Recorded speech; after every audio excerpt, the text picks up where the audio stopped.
And I'm very pleased to introduce our next presenter, Carter Dillard, who's the Director of Litigation at the Animal Legal Defense Fund, and recently was a visiting scholar at Emory University School of Law. He's also taught at Loyola University New Orleans College of Law and at the Lewis and Clark Law School, as well as written articles on such issues as false advertising, animals, and ethical consumption, and has worked throughout the United States government. So without further ado. Thanks. Thank you. I want to thank everyone for being here. This is a topic of immense and growing importance. And after I'm done buying a bicycle and a chicken, I'll get back to work on this. But I think someone's going to come up with a label with a bicycle and a chicken. I want to start off with a distinction right off the bat.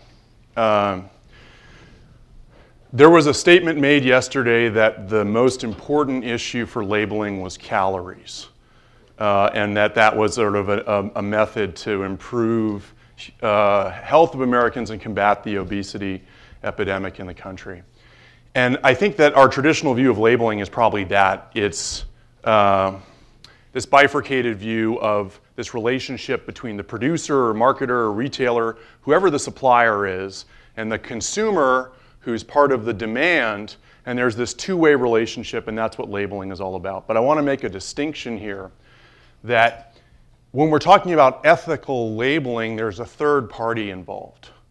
And that for that reason, there's a greater public interest when we're talking about false advertising that involves that third party. And whether it's the impact on the third party of public health and the environment from consuming products depending on how they're produced and whether they're sustainable or not. Or there's an impact on the third party, which is the laborer that produced that product. Or the impact is on the animals that are themselves the product. That when we talk about false advertising, false labeling, in that context where there's a third party involved, that there's a really grand interest at issue. And in the case of animals, depending on the product that you purchase, you will either cause an innocent creature pain and suffering, or you won't. There's no two ways about it. When you create market demand for a product like veal, you will yourself, because of that demand, create pain and suffering in an innocent creature. So that distinction, whether I'm going to gain a little weight because I drink Coca-Cola, and there's, maybe I wouldn't drink as much if I saw calories on the label, and the point whether you want to do that to an innocent creature, there's probably a different moral or ethical question. And so I want to make that distinction right off the bat. Why might it be a good thing that producers are claiming that animals are treated better in the production process than they actually are? It's deceptive. I don't like being lied to. How could that possibly be a good thing? Why might it be a good thing? Yep. And shout, because I think you're not going to have a microphone, so give it a shout. I'll do this a lot. You may be running. Okay. It indicates the market's demand for it. People care. They wouldn't say this stuff if people didn't care. I think Avashi said yesterday, these labels are not a mistake. They don't just fly onto the product. These are research. These labels cost money. So that might be a good thing. And what I want to talk about today, I want to talk about three things to respond to maybe a lot of the angst that the prior presentations have caused. If people are thinking, I'm being lied to, I want to do something about it. Today I want to talk about what you all can do as consumers and as lawyers and maybe as relatively humane competitors who I think have the traditional market interest in the issue and the ones that courts care about the most. So we'll talk about how do we do it, what's the substance of what I call false advertising law in the context of humane washing, which is like greenwashing, except you're inflating the way in which the animals are treated. We'll talk about the procedure for doing that. Where do we go to challenge this sort of false advertising? And then we'll debate a little bit about the philosophy of this area of the law. Right off the bat, there's a lot of talk about labels. A label is just an advertisement on the product. So if this were a Venn diagram, the label would be here, the ads would be the rest. But a label is just a form of advertising. Sometimes it gets treated a little differently because labels travel around the country, because they're so influential on consumer choice, and because of the history of using labeling to inform consumers as to the dangers products represented. There's oftentimes more regulation in this area. And when there's more regulation, there may be more opportunity for things like preemption, where there's an area of law that controls whether or not you can challenge the product labeling as false advertising.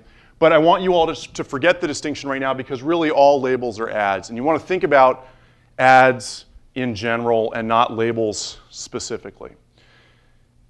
With that in mind, there's really a simple definition of false advertising. Now, I'm going to describe the area of law in a very general way. So for those of you that are false advertising mavens, you'll poke holes in this if you want to. I'm frightened because Michael's watching me. But I'll just sort of, it is a representation or omission of fact likely to mislead reasonable consumers given all of the circumstances.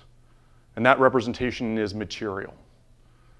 Representation or omission of fact likely to mislead reasonable consumers given all the circumstances. And that representation or omission is material. So we can sort of unpack that definition. Representation, are there any representations up here? Anyone see any? What are the representations? Anyone want to describe what is the producer representing to you in this ad? Yeah. That these cows are grass-fed and they're happy cows on pastures. That the cows are grass-fed, they're happy, they're living on pastures, right? Is that just because they say happy cows and one is wearing a pageant banner there? Or is there something else? You see the cows.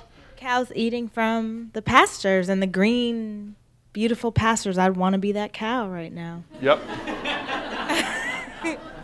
I think I would too. There's no snow on the ground. If I were a milk producer in the Northeast, I'd feel the sting right about now. California milk, they must be happier. They're not in the snow. The first rule, representation is not just an express statement. It's also an image. It's implied. Omission. It's not just false advertising. Doesn't just involve what's said. It's what's not said. What is not said here, right? Anyone? It's implied that Sadie doesn't like to do math, or maybe she doesn't know math very well, but she does get naps and rainbows. What is omitted? What isn't said? What Sadie eats. What Sadie eats, right? What happens to Sadie's children? We'll talk about that. But it also involves what's not said. Representation or omission of fact cannot be opinion. Are there any factual representations here? And how would we know if something's a fact? Any representations of fact? Is it an opinion that Sadie is in a grassy green field? Is that an opinion or a fact? It's probably a fact. The question for whether something is a fact or whether it's an opinion is really just a question of whether something's objective or subjective. And my test for whether something's a fact and relatively objective, or what we call puffery, relatively subjective, is what would you, if you wanted to prove it was wrong, what would you bring into court in terms of admissible evidence to prove that it was wrong? Yeah? An image of true conditions. Maybe an image of the true conditions. So if you could do that, maybe it is factual. Now, if I had said, Sadie's the greatest cow in the world. This is the greatest cup of coffee I've ever had. This is the best pizza. That's not so easy to disprove. Those sort of superlatives are generally evidence of opinion. I think it's the best. How do I disprove that? I could bring somebody else into court, say, I don't think it's the best. Does that mean I've disproven it? I think that's a good rule of thumb to go in terms of determining whether something's fact or omission. The advertising has to be what reasonable consumers take away from the advertisement in total. How do we know what reasonable consumers think? Do we have to read their minds? How would we know? Anyone? How would I, if I want to know what the reasonable consumer thinks about these ads, what the message they get? Yeah. Survey evidence, exactly. That's the key. How do I know? I ask them. I don't ask them. An expert that makes $300 or $400 an hour asks them. Survey evidence collection is very complex to get it admitted into court, but those survey experts can determine generally what reasonable consumers think. And here's the rule: reasonable consumer does not mean what the majority of the respondents on the survey think. It can be as little as 15 or 20%. If 15 or 20%, the people in the survey, if it's properly done, are taking away the message that Sadie lives in these conditions, that is a reasonable consumer standard as to what the consumers believe. Given all of the circumstances, so right, material representation or omission of fact, given all the circumstances, that just means I can't take things out of context here. I have to look at all of this together. So just as you said, it's not just that happy cows come from California by itself. I have to look at it in the entire context of the ad. A great case, Fifth Circuit case involving pizza, looked at the statement, better ingredients, better pizza. By itself, probably puffery, subjective, right? We talk about the superlative best. Probably by itself, really not conveying much of a message. But when the ad included all of these beautiful ripe tomatoes and onions, it looked like an old sort of pastoral kitchen in Italy somewhere, then those words took on meaning when they were comparing to their competitor. So you have to look at all the circumstances. And it has to be material. It's very simple. Material means that the ad was influential on the purchase decision. So while the court found that better ingredients, better pizza, given all of the acting that was going on around that statement became a message that was misleading, it actually didn't influence the purchase decisions much. So we've sort of failed on materiality. But if you get all of those elements together, you've got the building blocks of a claim of false advertising. That's the essence of it. And we'll talk in the context of misrepresentation of the conditions in which animal lives. We'll talk about how we can actually use the law, use these building blocks to establish a claim. Yeah? So one thing I was thinking is, could a claim be said, how do you compare what a happy cow is as opposed to a non-happy cow? Are you placing human characteristics on an animal?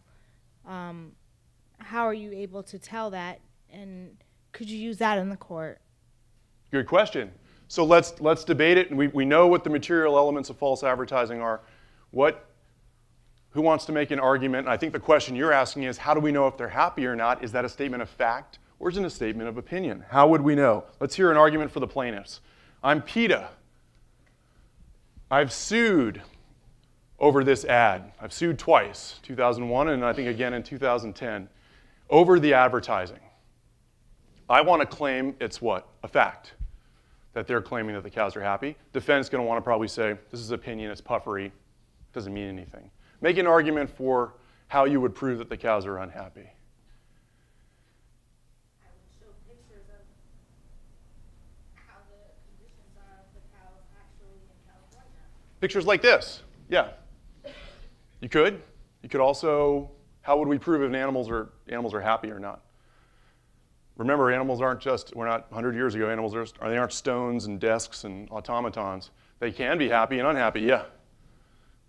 You could bring a bunch of animal scientists, Yeah. experts to talk about preferred conditions of living For for animal an ethologists, veterinarians specialize in that area, and you can determine what their level of welfare is. Animal welfare approved, it means something. They have standards of welfare. And you could determine whether or not, given all of the things you've seen, we can satisfy the claim that this is a material representation or omission of fact likely to deceive reasonable consumers, given all the circumstances, in light of this. And I think the court, the first time around, it was actually dismissed on jurisdictional grounds. The trial court said at the time they thought it was misleading. The ads were subsequently changed. The second case was actually, they lost on the merits. The court said that the representation wasn't that the cows were happy, it was that the state agency that promoted the ads was giving its sort of best efforts. And that on that grounds, there was no effective misrepresentation. We already talked about this. Jesse did. These were the labels that were in use. Now, this is different. We don't have the same kind of imagery, although this label, this logo was often combined with images when it was used. Fact, opinion.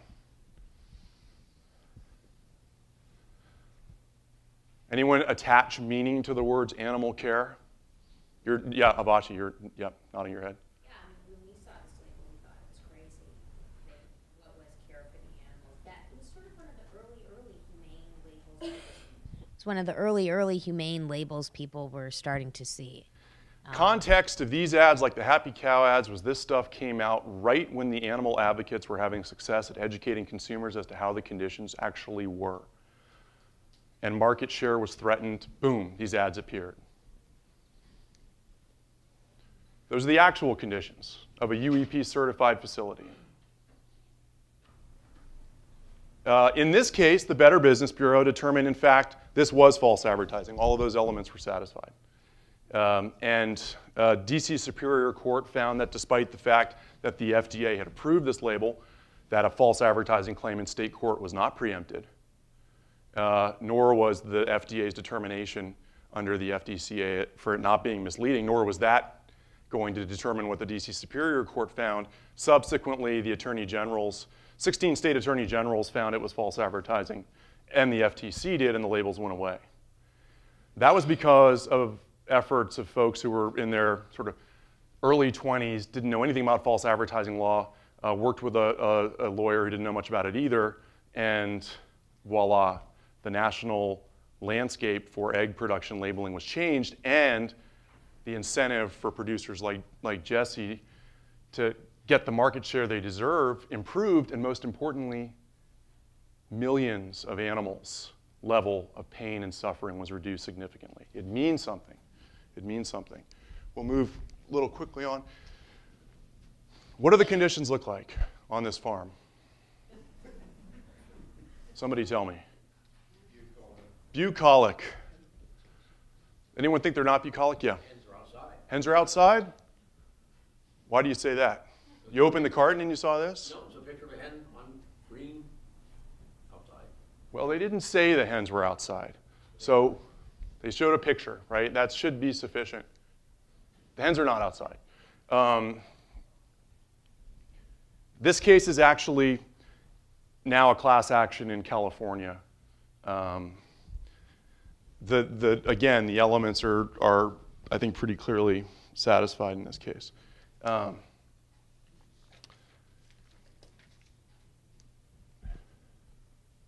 What are the representations here?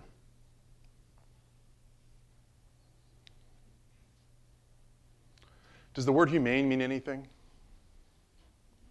Or not? Is it fact or opinion? Yeah. I hear whole grain. I'm thinking they're getting that type of whole grain, so rice, quinoa. Something that's natural. I'm not thinking. Did you say whole grain? Oh, no, sorry, humane. Humane. Oh, I'm That's all sorry. right. I thought I heard whole grain. They are getting, I think they're getting whole grains. Wait, I don't see whole Too grain many on whole there. grains. Well, yeah. Anyone Well, think if I- humane yeah. mean? Yeah. It's in the context of what people typically associate with the raising of foie gras. So in the sort of, the context is people know that, you know, the methods are inhumane. Yep. And so they're saying we do it differently. Why would you think, right? Why would you think that foie gras is ever humane? Does anyone think the word humane means anything? Does it mean intentionally inflicting pain on the animal? Who thinks it does? This case is undecided as well. This case, this is foie gras production method. Animals are force-fed till their livers expand 8 or more times their normal size. The band, I think this practice won't last. But it illustrates, I mean, this case is, I think, illustrative probably of, we'll move to part 2 and we'll sort of move quickly now into the procedure of how we do these cases. The egg case that you saw, as I said, was done before the Better Business Bureau, before the FTC, also before state attorneys generals, and in state court. Those are all venues where these claims can be brought. In terms of federal cases, this foie gras case is now in federal court under the federal false advertising law, which is called the Lanham Act. Unlike state court causes of action, the Lanham Act cause must be brought by a humane competitor. There are other theories why other organizations like animal protection organizations can bring it, but normally not consumers. Anyone want to guess who the competitor is that's bringing the case? It's a producer of a vegan product called Foie Gras, which is meant to replace foie gras and is definitely losing market share because people buy foie gras thinking that it's produced humanely. Another way that these are brought, I think the easiest way to do it is probably through consumer action in state court, the kind of thing that we've talked about. And there have been a lot of examples of that. The big question, whether or not you do the Better Business Bureau, you do the state attorney generals, you do the FTC, you do federal Lanham Act where you need a competitor, or you do state court cause of action, has a lot to do with what state you're in and whether or not you have an injury. Because believe it or not, just buying the product thinking you were getting something else, depending on your state, is not necessarily the injury you need to go to court and collect damages. Lastly, before we talk a little bit in the last 2 or 3 minutes about the philosophy behind these cases, we'll talk about the evidence you need to go to those different venues we talked about. Anyone have an idea what the evidence is? What do you need to go to court? You'll need the advertising itself.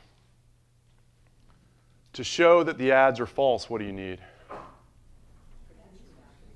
The actual production methods, right? The reality of the conditions. For those of you familiar with animal protection law, this is becoming increasingly difficult to obtain because of things called Gag Laws. Laws that prohibit taking a video or photographs on farms. But there are other ways to get it. If you had a good faith belief that the conditions were totally contrary to the advertising, how might you be able to get it? Any litigators here? Yep. Discovery, right, exactly. You just plead your case, and then if you sort of have a good faith enough basis, you can actually obtain it via court order and discovery. Extrinsic evidence. You need evidence to actually contradict the claim that force-feeding animals is humane. Vets will know how to do that. You need people, when I talk about extrinsic evidence, I generally mean expertise. Experts will get you that. And most importantly, you need your surveys. All of this adds up to a pretty expensive proposition. So if you're going to get angry about false advertising in the marketplace, you want to challenge it, you probably need some resources to go to court. But as Michael Jacobson pointed out yesterday, oftentimes if you're almost ready to do it, you can probably settle with the advertiser. Let's sort of end up with a quick discussion, and it'll bleed into the questions. What are the pros of bringing cases like this, challenging advertising? What are some of the pros when we think about the big picture of helping animals? Yeah? It can sometimes be pretty high profile. It's a public forum where the issue before the court is how are the animals actually treated? It's like a massive cruelty prosecution in some ways. And it's not just against a sort of arbitrary standard in some ways like the criminal cruelty code. It's against the standard of what marketing people think we want to believe. So it's actually sort of a beautiful discussion about how animals are treated, how we believe they're treated, how we believe they ought to be treated. What other benefits of these cases? Allows the ethical producers to actually capture the market that they're trying to produce. You are, as we said, creating opportunities for Jesse to actually reduce the suffering of innocent creatures by creating market share for relatively humane competitors. You're protecting that area of the law. What else? What are some of the cons? What's a downside? Any abolitionists? Any people that think we ought to abolish the use of animals in this room? We're standing in the animal sciences building in Harvard here, maybe not. Yeah. Well, like in California, there's a lot of hue and cry from foodies about the fact that there's no more guava. Yeah, you can certainly pique a lot of public ire, and if you're an abolitionist, doesn't believe in the use of animals, this whole area of law, where do animals fit in? They are the product. They are the producer of the service. All you're doing is reinforcing in our archaic legal system the view that animals are just goods and services. So some sort of hardcore abolitionists don't even like us using this area of law. The other is simply the remedy, and then we'll sort of end it up and get to questions. What is the remedy? What does the court give you if you've proven it's false advertising? Yeah, you get some money for the consumer, maybe you get some money for the humane competitor. What's the real remedy? What does the court order the advertiser to do? Stop the deceptive advertising. They don't order them to free the birds. Stop force feeding the foie gras. So that's a downside for animals. That said, I'll say one last thing, then we'll open it up for questions.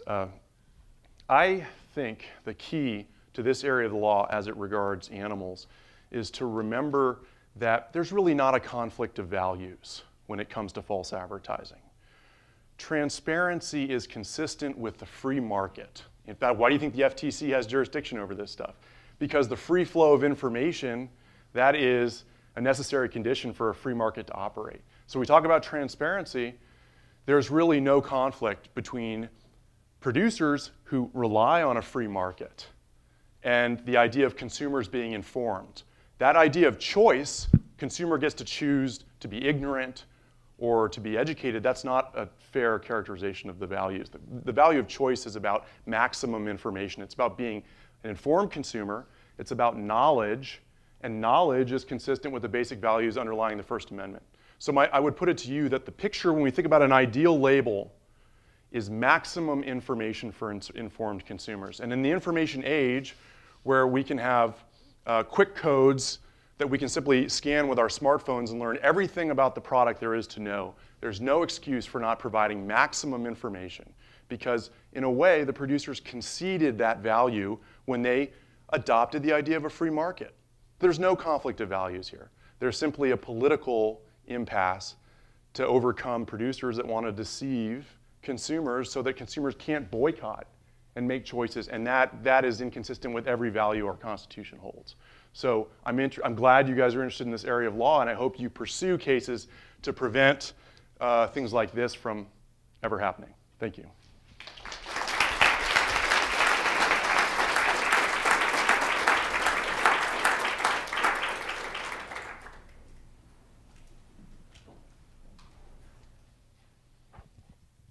Hi, Julie Morneau again. On the certification image, could you go back to that one? Yeah. No, just above and to the right, there's a little TM there. Yeah. Is there any interaction between the trademarking office and any of the other federal or state or local agencies that provide the definitions to keep that from? I mean, Yeah. my question is, I mean, being in the home area of Dunkin' Donuts and their recent defeat in being able to brand themselves the best coffee in America, I don't understand how something like this can be trademarked and then eventually be shot down in court because they don't meet the definitions. I think 3 quick answers. I don't think there is any coordination between the Patent and Trademark Office and other agencies, even though the FDA had approved this claim. And we know that because the rule under the Patent and Trademark Law is you cannot trademark an inherently deceptive logo. This was inherently deceptive. And moreover, if you're someone that doesn't like this representation, you can go to the trademark office and have it canceled. So we didn't even have to go to court. We could have gone to the trademark office and had the trademark canceled. What's the difference? You're not looking at massive damages in front of the trademark office. So I don't think there is any coordination, and that's a good question.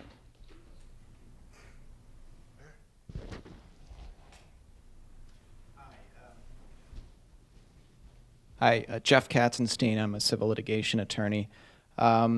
In cases where your only option is to prove abuse through formal discovery, two questions. One, what are your best methods of discovery in uncovering abuse, inspection of the premises, depositions? And two, could you talk about any particular suspicious behavior or abuse of the discovery process by these producers? Sure, no, great question. The easy and the hard. The easy answer is what we're talking about when we talk about animals as goods and services is not aberrant abuse. It's not the guy kicking the dog that gets convicted of animal cruelty. It's systematic abuse that goes on in a regulated way, so much so that I can prove to you just by the numbers, looking at the numbers in a request for production of documents, I can show you that given the size of their cages and the layout and the number of birds that have passed through that facility, that each of them was on less than a square sheet of paper. I can just do that through documents, through numbers. I can take foie gras, have it analyzed in the lab, and I'll have an avian veterinarian tell me that a bird that's too sick to stand because their liver is so enlarged is under pain and suffering. So it's not aberrant. It's by the numbers as part of their system that you can prove these things because it is simply a method of production. But now the bad part is, of course, you want something salacious for the court. That's a little harder to get. Inspection of the facility is one way to get that. And ideally, you'll get a court to give you a 30-day window so that you don't have to show up there with them having 2 weeks' notice. You can have the court say, within these 30 days, you'll have a surprise visit from the company you've hired to do the inspection. That would be preferable, but normally you can just prove in discovery, you can normally prove quite a bit through regular things like requests for production of documents and interrogatories. Yeah. Hi, I'm Lindsay. I'm a student at the Friedman School of Nutrition Science and Policy at Tufts. And I was just curious, kind of going off of that, if there's any effect of those ag-gag laws on like court-ordered investigations or inspections of facilities like this, like if there's going to be any interaction between the ag-gag laws and the discovery process. Great question. I've never even thought of that. I think the way these laws are written, it would be really unclear. But a prosecutor would be going up against the same judges in which they prosecute cases to try to block a court-ordered inspection. And normally it's trespass.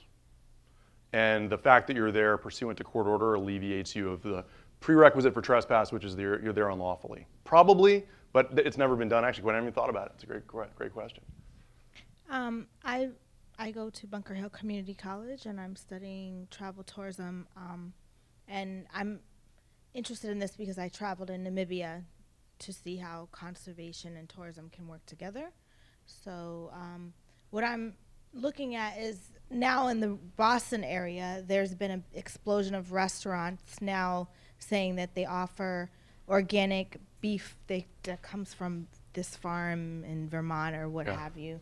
I'm wondering what the law department is doing as far as false advertising in restaurants. Yeah. Other hotels. Advertising representations mean representations. They don't have to be written. They can be, we have a case involving a retail pet store in LA because they said these dogs came from good homes and they came from puppy mills. So you could go to the restaurant. I think there was a reporter yesterday at lunch that talked about DNA sampling to determine the point of origin of some of this stuff. You could go, see what the representations are, see what the restaurant is saying to you, go find out, drive out to where their producers are, see what they look like, and depending on state law, you as a consumer might be able to bring a state action. You might be able to go to a competing restaurant and say, do you know what they're saying about their product? And your customers are going over there. and see if they're interested. And you could definitely go to your local Better Business Bureau or the state attorney general's office and say, you know, they're duping folks. And this 20% rule about surveys is no joke. There was a case involving sauce for pork chops that was just an envelope, a thin envelope that you have little powder in, you make a sauce, add it to the pork chops. Had a picture of pork chops on the front. Somebody brought a case before the Better Business Bureau, said, I bought this thing, there were no pork chops in it. Things like this thin. I thought this was foregone conclusion. Courts, Bureau said, no, you need to put a disclaimer on there, does not contain real pork chops. Because I suppose people thought it did have it. And the person that brought the case was quite sympathetic. She really wanted pork chops that night. Yeah. My name is Catherine Sherman. I'm working on a startup to do food production, healthy food, as sustainable as possible. And my question regards how far back does the chain of responsibility go? So my intent is to find the most responsible suppliers, but if they misrepresent their practices to me, where does my liability end? A really good question. It varies, but the Uniform Deceptive Trade Practices Acts that make up the body of state law on this actually make the responsible party, the defendants, a pretty broad pool of folks. The case against these egg producers was brought against the trade association that did it, and against the stores that carried it, and against the producers of the eggs that used it. So I don't know the answer. I've never even thought about how somebody that funds it, but the pool of potential defendants in a Deceptive Trade Practices Act is pretty broad. But you'll still have to meet the requirements of taking some part in the advertising. I doubt a lone producer, well, if you benefited from it, maybe so. I've never thought about how somebody who's just funding it might be liable, but my sense is because advertiser is defined so broadly under these acts, you probably want to police the people you're funding in terms of what they're saying about their products. Yeah. Yeah. Well, if you're deriving any benefit from the chain of representation, you probably want to do some due diligence. But Michael may have a better answer for that. But I think it's fairly broad. Yep. And then we're probably going to have to wrap it up. I'm Anna Brewster from the Harvard School of Public Health, and I just had a quick question along the lines of surveys and consumer research. You mentioned this 15 to 20% of consumers believing something is a reasonable standard. I was wondering, is there a case law or precedent to support that, or kind of where that number comes from? Yeah, I think most of this developed under Lanham Act federal precedent, and the question is if something, whether it's literally false or just misleading. And if you can't really prove that it's literally false, like this car was never driven, hey, it's brand new, you drive it out of the lot, 300,000 miles later, it finally goes down, probably literally false. Whether or not Sadie is happy, probably more about misleading. And so the courts looked at survey evidence, what they had to show, whether consumers were reasonable or not. And there's the 15 to 20% is in a bunch of circuit court decisions. Saying that was sufficient to show a substantial segment of the portion of the audience was actually misled, not the majority. Yeah, I mean, we don't want a system where 49% of people are permitted to be misled, but we also don't want Ms. Pork Chop to be maybe necessarily the only standard bearer.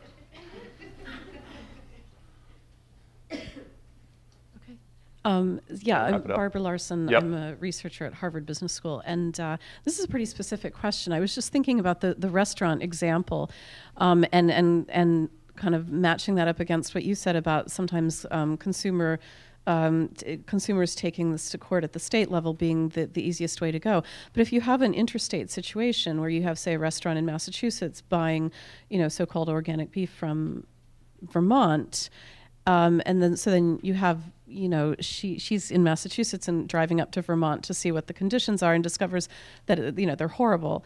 At that point, then, are you looking at bringing multiple lawsuits in multiple states to sort of trace? And this also gets, I think, to her question about the chain of accountability. If each member of the accountable is in a different state, are you looking at having to bring suit in all these different states? Or at that point, do you just take it to a federal court? There's some good state law on this. Generally, it's where the representations are taking place really is the state that has jurisdiction. So if the representations are occurring here, I see ads for the restaurant here, I might have jurisdiction here. That's questionable. So then you would sue the restaurant here in Massachusetts and get them to stop claiming that they're buying organic beef, but then you haven't actually changed any. And that's the bottom line with these cases. We can only except change for what they're taking business saying. away from Yeah. them. No, not necessarily. You know, maybe if you had a big enough claim and you wanted to waive the damages and settlement to say instead of money, you know what I want? I want you to treat the animals better. I don't know why, if they could do it, they wouldn't. It's not impossible. Thank you, everyone.